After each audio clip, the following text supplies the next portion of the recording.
เลยอนุโมทนาศรัทธาน้ำของเราคนเราอยากเป็นจอมผ่านศรัทธาบูชากันทีเป็นกับเขาให้มีดอกมาทุกทีเลยบอกเลยแล้วที่เราอยากต้องมีคณะกรรมการและเป็นที่โตเลยในบูชาทั้งหมดเลยมาขออนุโมทนาเป็นที่ว่าเมื่อที่ร่างดีสบายดีที่ว่าท่านจัดงานมีกำลังจัดงานเป็นภาษาที่พูดในความเป็นเจ้าภาพจะสถาความอุโมทนาสามบุสิทธิท่านในมือนี้นอกจากขออนุโมทนาอะไรก็ขออนุโมทนาศรัทธานับครอบครัวนางวิไลวอนต๊อกติ๊กนอต๊อกและแก้วมุ่นปานจันทรศรีพร้อมดอกกระดูกลานทุกคนโมทนาพระอันสุตุอังพิหนักครอบครัวไม่ออกเลยมาที่เลยวันนะอิสิตังปฏิตังอังรับพ้นนะ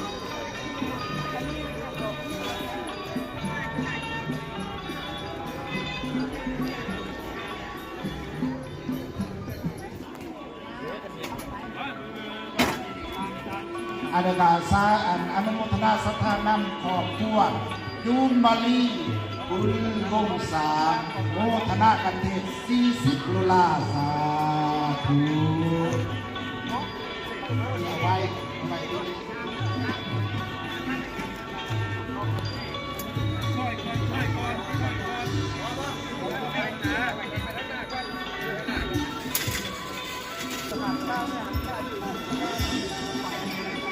ครับรวมเลยบุญพระเวท50 ลุลาสาธุ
นอกจากขออนุโมทนาด้วยมาเป็นประธานเจ้าภาพของทุกคนทุกท่านสามสิบท่านในหลักเทศตำบลงานบุญมหาศาสตร์ในนี้มาบูชากันเทเพื่อกันเทบูชากันเทมาบูชาเป็นครั้งที่30 ถาดเด้อคนละเท่าไร10 ดอก30 ดอกว่าเขากำลังเลิกงานถึงมาเพราะว่าอันนี้มันศรัทธาทั้งหมดอยู่บนต้นแล้วก็ขออนุโมทนาศรัทธานำมาครอบครัวอัมพรจันทวงศ์บูชากันเท60 ดอกสาธุมันนี้ขออนุโมทนาด้วยอัมพรของกันก่อนอันนี้ขออนุโมทนาศรัทธานะคำสนใจยันทว่ามันนี้นั่นแหละญาติโยมที่มาจากทางไกลและทางไกลมีศรัทธาได้ห่างหายความกินยาบูชามันถวายเป็นพุทธบูชาธรรมบูชาสังฆบูชาเกินทำโยธานันเอวังปาเตสนาตักบาตรบุญพระเวทนี้เพิ่นตักแบบว่าเฮ็ดคืออยู่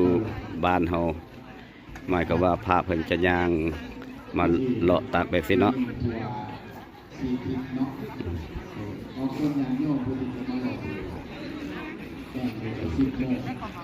15 นาทีเพราะว่าเป็นอย่างนี้ต้องเวลาการบิณฑบาตจะใช้เวลาดังนั้นครูบาอาจารย์เรียนกัน แล้วก็มีญาติพี่น้องชาวลาวเฮาเพิ่นก็มาขายเครื่องขายของคือกันขายของอยู่ของกินเดี๋ยวนี้เพิ่นกำลังเตรียมตักบาตรแล้วเดี๋ยวนี้เนาะหลังจากตักบาตรหยาดน้ำเรียบร้อยแล้วเพิ่นก็สิมีการแห่พระเวทเดี๋ยวนี้ก็คนก็มาจำนวนลงหลายแล้วเดี๋ยวนี้10 โมงไปเดี๋ยวนี้ มีการเปลี่ยนแปลงได้หน่อยเนาะภาษางานจะหาประธานเดือนสังคมระบุตัวให้ทางเราคือทางพาเดือนหมอพร้อมด้วยคณะของเพิ่นและ จังสิแล้วนี้ยาวเหยียดไปเลยนี่เนาะท่าเตรียมท่าตักบาตรนี่นะ ให้เป็นชื่อเพราะว่าที่ว่าก็แทนเราดีไซน์นะที่ดอกไม้ตัวควรเสร็จเพราะว่าบางทีมันอาหารกับดอกไม้จะเป็นผิดแบบนึงอาหารเขาที่เราได้ซ้ำเดียวที่เราไม่ได้จะใส่ดอกไม้เป็นดีไซน์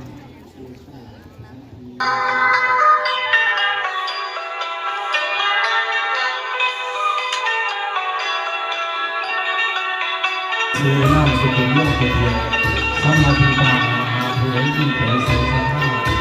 แต่บริการรวมโมทนาในกองในบุญทะเลจะเป็นทะเลแต่ตามกำลังสภาพของโลกคือทั้งหมดจะซื้อเป็นสลากจะตัวปัจจัยเล็กๆน้อยๆอันนี้เมื่อนี้เป็นบุญทะเล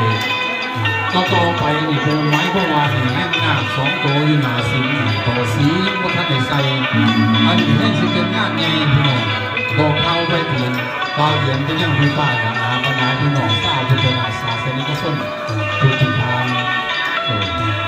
อีกคนว่าตัวไหนข้ามว่าเรียนอันนี้จะเป็นบุญใจนะพี่น้องทับหน้าตั้งทุกเราตั้งทุกแนวหนากับทางนู้นขึ้น